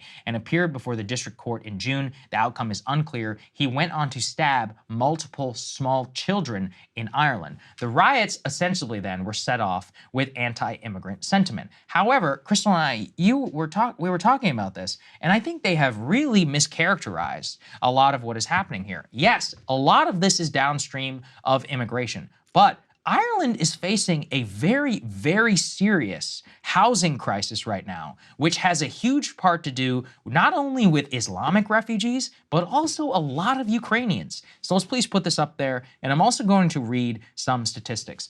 Quote, Ireland demography has been transformed in decades. A fifth of the 5 million people now living in Ireland were born elsewhere. And a recent increase in refugees from Ukraine and other countries has fueled a backlash amid concern over a housing shortage and straining public services. The number that is housed by the state has jumped from 7,500 in 2021 to 73,000 in 2022. Quote, Ireland has received more than 141,000 immigrants in the last 12 months through April. That is the highest total in Irish society since 2007. And the influx of migrants has driven an 11% increase in Irish population over the last 11 years, which has contributed to a steady increase in housing prices. So really what I think this is, Crystal, is a story not only of mass immigration, but of, frankly, Ukrainian refugees and other refugees from around the world that are flooding into Western Europe, as these Western European capitals have to grapple with their tremendous social safety net, their Western liberal politics, but frankly, disregarding, and this is what I think the reason that this really touched here, was their own domestic population whose houses are getting so unaffordable as they're watching foreigners get housed in state housing, as you have Irish citizens and others who are homeless on the street. That was like the core of the spark here. And I haven't seen that particularly well articulated in Western media as to what's happening. And we'll get to the crackdown in a second if you want to comment on any of this. Yeah, I mean, and listen, to state the obvious, just as when we're analyzing what happened on October 7th, it's not a justification. And as we're analyzing what happened with these riots, also not a justification. But yeah, when you couple the highest homelessness that Ireland has ever seen, massive housing crisis. Ireland, they were one of the countries that got the most screwed in the 2008 financial crisis and have in some ways never recovered. So when you couple this, but I think the housing piece seems to be really central, you know, based on the analyses that we were able to read. And like I said, the very high homelessness rate. When you couple that with, you know, a large influx of people from other countries, you have created a tinderbox in which, yeah, the easiest thing for people to do is going to be, and for, you know, cynical politicians and influencers and whoever, is to blame the immigrants. And, you know, it's classic scapegoating. That's very common to see what unfolded here. And, you know, and there was like misinformation about who this person actually was. The context of actually this dude's been here for 20 years, by the way, was not in there whatsoever. But it lit this spark that explodes in these unbelievable riots that unfolded. Also worth mentioning that the man who disrupted the attack, who hit the dude who was stabbing children over the head with his helmet, was a recent immigrant from Brazil. From Brazil. He was actually thanked by Conor McGregor. So let me tie it into just to be clear. But yeah, I think, you know, it's we have had this idea of, you know, the Ukraine war, and that it's obviously beautiful that all these countries have taken in refugees, and we covered yesterday how the U.S. was really central. I mean, the reason that this war has gone on and on. And we can't deny the fact that, especially in a time when countries' safety nets are stretched, when inflation is tough, when people all over the world are feeling very stretched economically, that this is the type of politics that oftentimes results. Well, I mean, I just looked it up. The average sale price of a home in Dublin is 1.3 million euro as of last month. And people feel like they can no longer afford to live in the neighborhoods where they grew up and where their family is, et cetera. They feel like, you know, and like they have no hope, and all of this. Again, not justification, but just to understand these things don't come out of nowhere. And so instead of focusing, classic, like, you know, sort of neoliberal political move, rather than focusing on those core problems, well, what should they do instead? They're going to crack down on the misinformation. And let's get to that, because this is what the response of the Irish government has been, which is, no, we don't need to maybe reconsider our refugee resettlement population, or we don't need to reconsider our housing policy. We need to crack down on hate speech, which is what incited these riots, which is why Conor McGregor is under investigation. Here is the Prime Minister laying some of this out as a response to the riots. In addition to that, I think it's now very obvious to anyone who might have doubted it that our incitement hatred legislation is just not up to date. It's not up to date for the social media age, and we need that legislation through, and we need it through within a matter of weeks, because it's not just the platforms who have a responsibility here, and they do. There's also the individuals who post messages and images online that stir up hatred and violence, and we need to be able to use laws to go after them individually as well. Got to go after the people who are talking about how it's BS that Ukrainians are getting free housing when an average home price is 1.3 million. Yeah, that sounds like the right thing to do. Here is one of their Green Party senators. This is a very viral clip, but it really represents this ideology that's prevalent all throughout Western Europe about what freedom of speech actually means to them, and basically nothing. Take a listen. When you think about it, all law, all legislation is about the restriction of freedom. That's exactly what we're doing here, is we are restricting freedom, but we're doing it for the common good. You will see throughout our Constitution, yes, you have rights, but they are restricted for the common good. Everything needs to be balanced.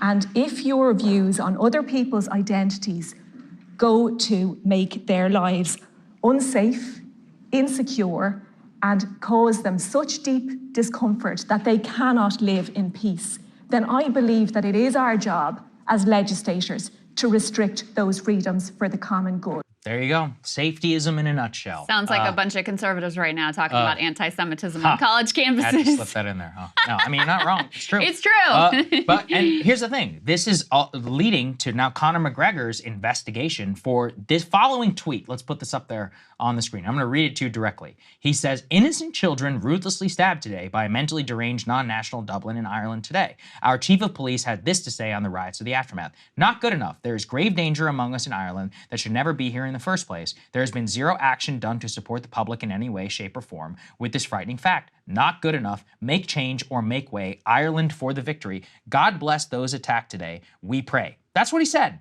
And they're claiming that he glorified violence. And yet they're ignoring that he thanked the Brazilian Brazilian-Irish immigrant who actually stopped the violence. He says, I don't condone last night's riots. I don't condone attacks on our first responders in their line of duty. I don't condone looting. Last night's scenes achieved nothing towards fixing this issue. I do understand the frustrations, however, and I understand a move must be made to ensure the change that we need is ushered in. That's what he said. What's wrong with that exactly? Even if he did say something wrong and heinous and terrible. Well, and let's put that aside. Yeah, but then he still should be able to say those things. And it's such a dodge to just be like, oh, we're going to crack down on the misinformation, as if that's going to solve the underlying problems. I mean, it's just like very similar to here. They don't want to admit the actual problem here. And, you know, Ireland's a small country. They got 5 million people. 140,000 people is a lot of people. And, you know, 20% of your population being foreign born. And I'll press the red button and I'll go to what Margaret Thatcher said of her own country. Europe is about history. America is about an idea. It's like these are very different populations with very different understandings of immigration. They, I think, behave in a completely irresponsible manner whenever it comes to refugee resettlement and all of this. And you combine that with their generous welfare states and neglecting their own population. I just think, Crystal, the more I did research into this, I was honestly shocked at the way that it has been portrayed. It's when you look at, you know, political science analyses of countries with large immigrant populations. When things are going well, it's fine. Mm-hmm. You know, when people feel like I can buy a house, I can have a family, I can have a job, I can have a good income. But when things are not going well, then guess what? Again, you're going to look for scapegoats. And this is a tale as old as time. So in any case, the idea that you're going to fix it by like cracking down on social media and Conor McGregor is silly. Not going to happen. Yes. All right, let's talk about some domestic politics here. This is stunning. This is brazen, even for the pretty brazenly typical corrupt state of American politics.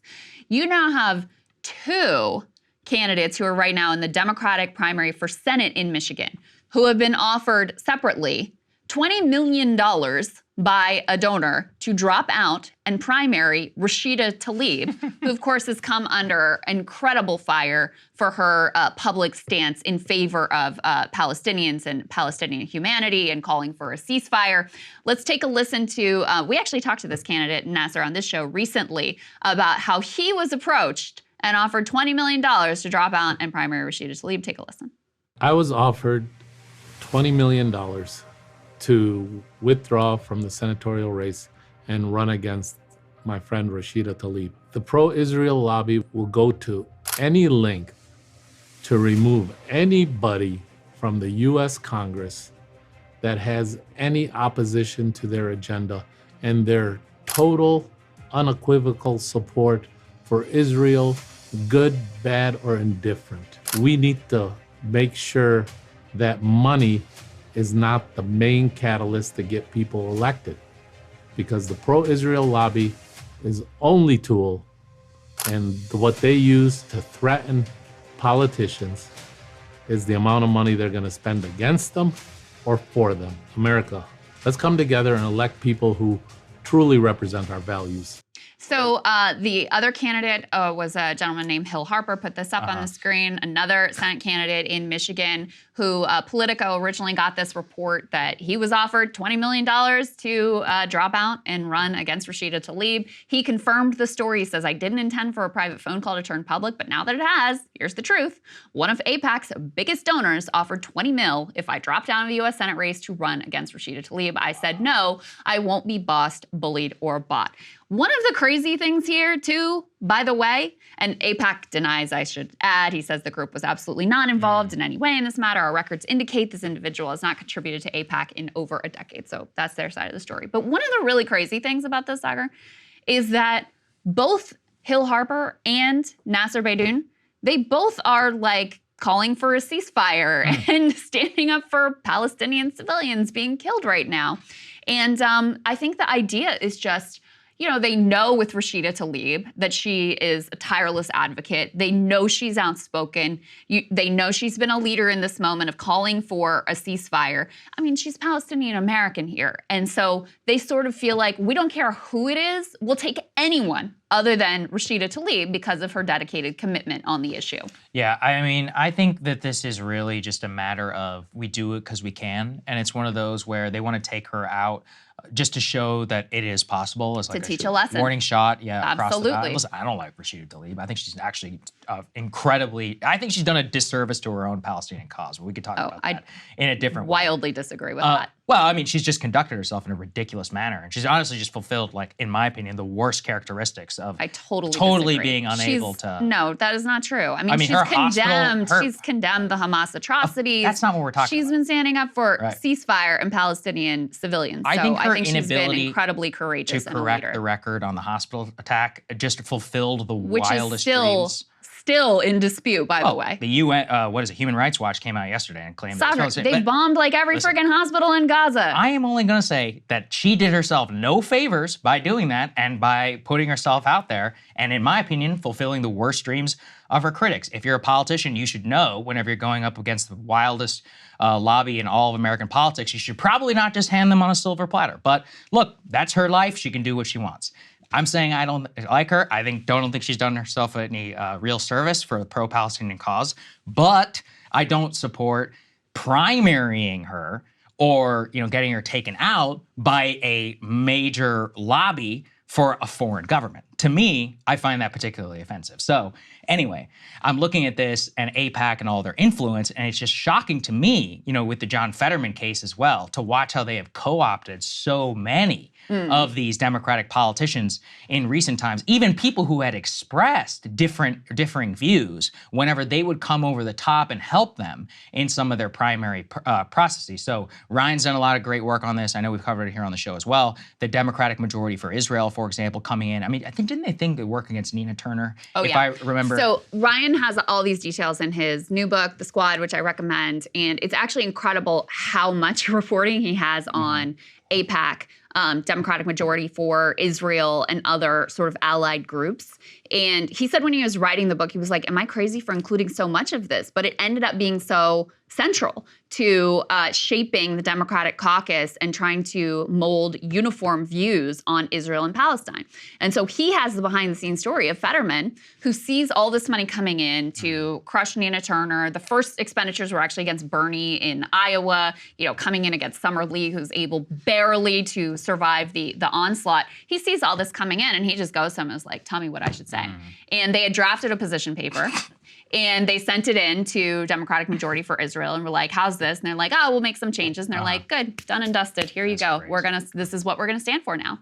Summer Lee, on the other hand, because she had previously sent some really basic, I think it was during the Great March of Return, some really basic tweets in support of like, hey, maybe Israel shouldn't be killing innocent civilians who are trying to peacefully protest. She knew she was gonna be a target and there was no way out of it. And she was open with Ryan about that. Like in her head, if there was a way of pulling the John Fetterman, it wasn't that she was like, oh, I would never do that. She was like, I knew it wouldn't work because I was already a target. And so, yeah, this was determinative in a number of races, and they, secured the obviously very outspoken support now of Senator John Fetterman.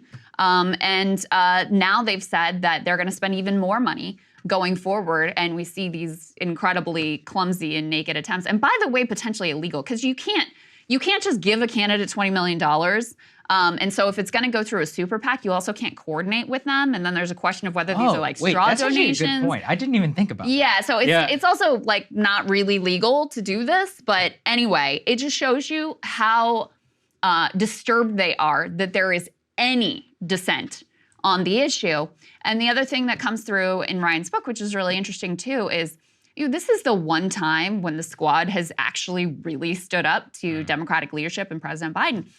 And a lot of it is because, Rashida Tlaib, obviously this is an issue she was passionate about. Ilhan Omar, obviously an issue she was passionate about. AOC really didn't know anything about Israel and Palestine. Admittedly, she admitted to that coming in.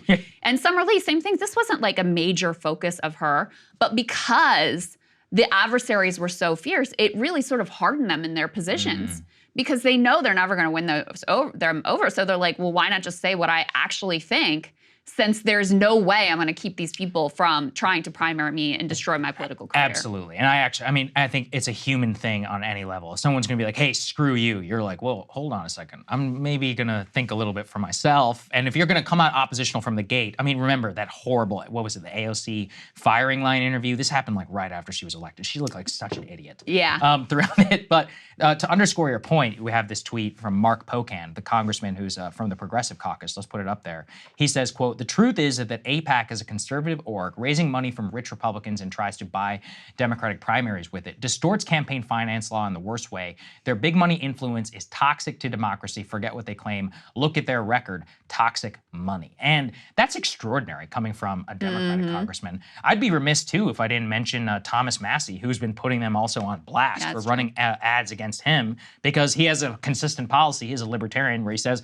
I don't vote for foreign aid, period. And he said, I don't do it for Israel. I don't do it for Saudi Arabia. I wouldn't do it for Palestine. He's like, this is just not something that I do. And they are running millions of dollars of ads against him in Kentucky. So look, if anything, actually, I support people coming out and breaking with AIPAC kind of publicly because I think they saved all this political capital and all this, and they blew it on the Iran deal. It's the single biggest mistake they ever made because they put themselves in direct opposition with the president of the United States, and they put all this ideological space open for people who agreed with the Iran deal and Democrats, and then they tarred them as anti-Israel. And they're like, well, if you're going to tar me as anti-Israel, I'm going to say what I actually think. And anti-Semitic. Well, that came a little bit later, and that came now. And now we have Rashida Tlaib, Ilhan Omar, and others, and you have an entire generation of younger people, too, who, it drives me crazy.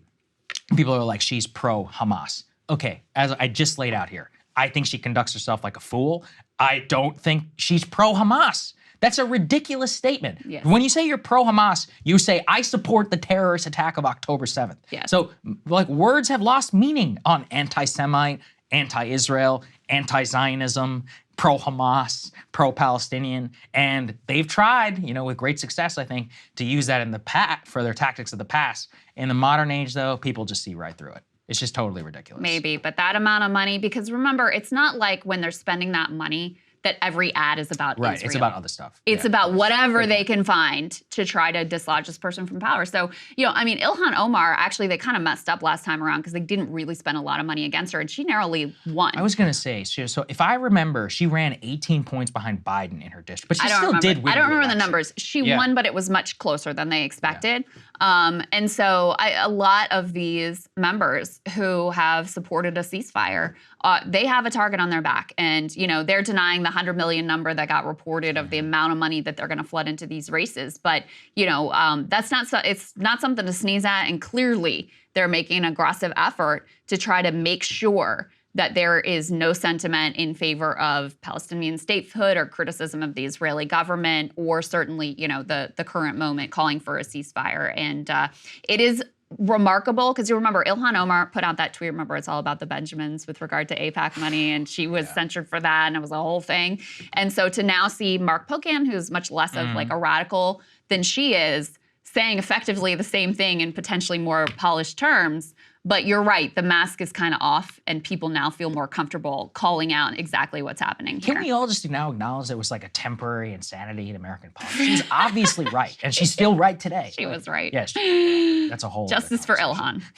Okay, let's talk about the RNC funding. All right, so there was this moment in the debate. You guys probably remember the last debate that everyone hated and nobody watched, whatever. But Vivek came out of the gates swinging, and it was a bit of an unusual target that he selected here in RNC. Ronna Romney McDaniel. Are we supposed to drop the Romney now? Ronna according McDaniel. To Trump, we should drop the Romney. Okay. Anyway, here's what candidate for president Vivek Ramaswamy had to say.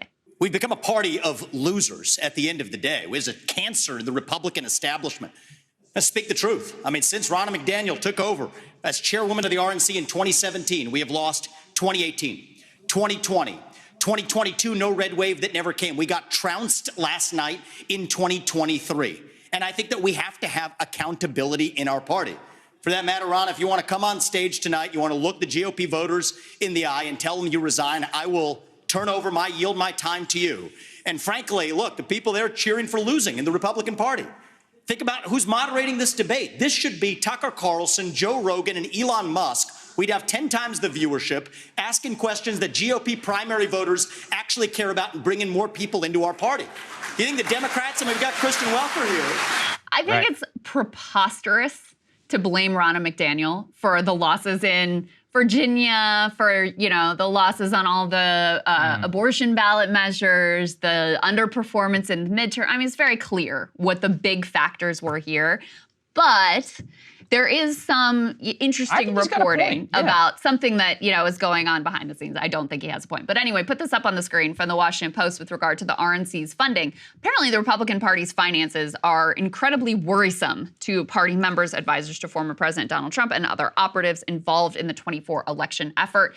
They just disclosed they have $9.1 million in cash on hand as of October 30th. That is the lowest amount for the RNC in any federal election commission report since February of 2015, compares with about $20 million at the same point in the 2016 election cycle. So they've got less than half of what they had at that point in 2016, and about $61 million 4 years ago when Trump was in the White House. The DNC has a lot more money, roughly double, $17.7 million as of October 30th. And as to what's going on here, there isn't a lot of insight.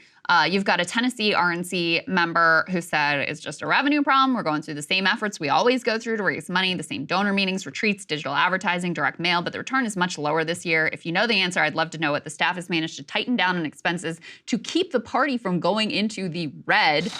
Donors have not cut as many large checks to the RNC in recent years, and the party's small donor program has also suffered. I wonder what your analysis is of what is going on here, because my guess is that, Trump is the Republican Party.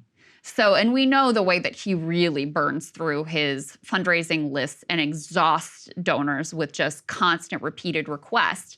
And so I think he's burned their donor base, and also is just like, it is him that is the party. So there's less incentive to then give to the official party apparatus. I'll bring it back to where I was talking about with Vivek. I think he had a point in terms of partnering with NBC, which I think is stupid. But let's put that aside. Yeah. And let's think about the RNC as it's constructed. You are right.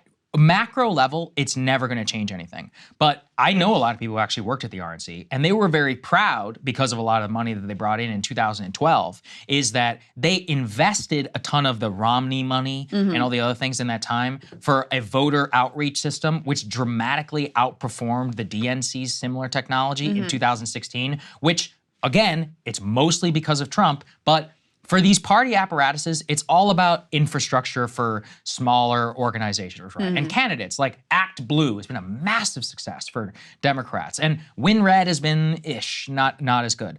I think what Vivek, and the legitimate point I think he makes here, and also that this shows, is that bad stewardship of the party really is about investment at the party level, where you're able to help people in BS. In some race nobody's ever heard of. You can put some money in at the last minute. You can give them technology. You can connect people with volunteers. And that stuff just costs tremendous amounts of money. So Ronna McDaniel has also, I think, been a bad RNC chairwoman. A, because she hasn't been able to raise money properly. B, she can't pick a lane. Are you either pro-Trump or not? What are we doing here? Are we going to do, we're endorsing a primary process. We're putting on debates, which Trump is not showing up to. So in some ways, she's oppositional to him, but she's also going to be supportive of him if he eventually becomes the nominee. She's tried to govern in this very middling direction. And I think that has both led to lack of fundraising, lack of relationship management with Trump, where why don't we have the ground apparatus? Where are we not sharing the mailing lists and all these other things. I know this can sound boring, but the party itself has not performed at a good level. A lot of that is due to Trump, abortion, all this other stuff. Right. But in stuff that they can control, at least from what I understand, even the consultants and all these other people are very dissatisfied with her leadership. I mean, so I have no idea. It's entirely possible that she's been a terrible leader. But I also would say, I think the biggest problem for them is probably structural. There's been a drop in grassroots fundraising across the board, Democrats, Republicans, independent organizations. There's been a huge drop in grassroots fundraising. There may be a variety of reasons for that. One is people feeling really stretched. Another is they feel sort of nihilistic, why would I give my money at this point? There may be a whole host of reasons, but that's kind of been an across the board phenomena. In terms of the big donors, if you're thinking about it, if you're a Trump person, you're going to give to Trump. Yeah. If you're an anti-Trump person, you're going to give to Nikki Haley or you're going to give to Chris Christie. Why would you give to the RNC if your project is either, because Trump is the central dividing line in our politics and certainly in the Republican Party. So if you're a pro-Trump person, he is effectively the party. That's where you're going to invest your resources. And if you're an anti-Trump person, like Ronna McDaniel is effectively his, he supports her and supported her staying in as RNC chair. So it doesn't make a lot of sense to give the money there. And, and then you also have hanging over all of this, all of the stuff that was happening in the House, and they can't get a speaker and they can't pass any legislation, and they're just sort of in chaos and aimless and kind of a mess over there as well. So it also doesn't inspire a lot of confidence in the organization of the Republican Party institution itself. Yeah. But I really think the key thing, if I had to guess, is just the fact that Trump has subsumed the party. He is a much larger, it's no longer about the Republican Party. It's about the person of Donald Trump. And so to me, that's probably the bigger story. That's going on here. Definitely. Of course. That overlays it. I'm more saying in terms of what she can control. There was also an interesting moment last night on Laura Ingram's show where Ron DeSantis was pressed on Ronna McDaniel whether she should stay. And he was tripping all over himself on this answer. Let's take a listen to that. We'll be able to do it nationally. So you think there should be no change at the RNC? No change. Actually, it's working out well? I called for change after the midterms. I was the only presidential candidate running that called for change. I wasn't running at the time, but my view was we've lost all these elections in a row. Why are we continuing to do it? But here's the thing. As the nominee, I will be responsible for doing it, and I will get the job done regardless of who the chairman of it is. I led the drive in Florida. I'll lead the drive nationally. We can do it. We just need leadership. Yeah, we need a Republican Party that has a message beyond just, Biden bad. So anyway, I think what Laura is reflecting there is a lot of activist energy that I see that is against RNC, and the fact that DeSantis kind of has to pick and choose his way through. Interesting to me. Very interesting. I just, last thing on this, the focus on Ronna McDaniel just to me seems like cope, because they don't want to say it's Trump's fault. Or abortion. They don't want to say it's abortion. Those things are uncomfortable because then you have to deal with a core part of your base or a core part of the party platform, or you got to deal with the guy, Donald Trump, which almost all of them are afraid to do. And so she's a useful scapegoat here. And, you look at the fundraiser and you're like, oh, it's your fault. That must be the reason that we're losing. Maybe it's 10th down the list of important factors in these elections, but a lot of this is a dodge to avoid dealing with the real central problems. Absolutely. All right, let's move on to the next part. George Santos, he's facing possibly an expulsion vote in Congress sometime this week, but he's going out with a bang. He did a X Spaces, formerly known as Twitter, in which he really went off on some of his colleagues, alleging some pretty debaucherous behavior behind the scenes. Now, look, he's a proven liar. Should we believe him? Maybe, maybe not. Although I suspect this may be the truest thing that he's ever said. Let's take a listen.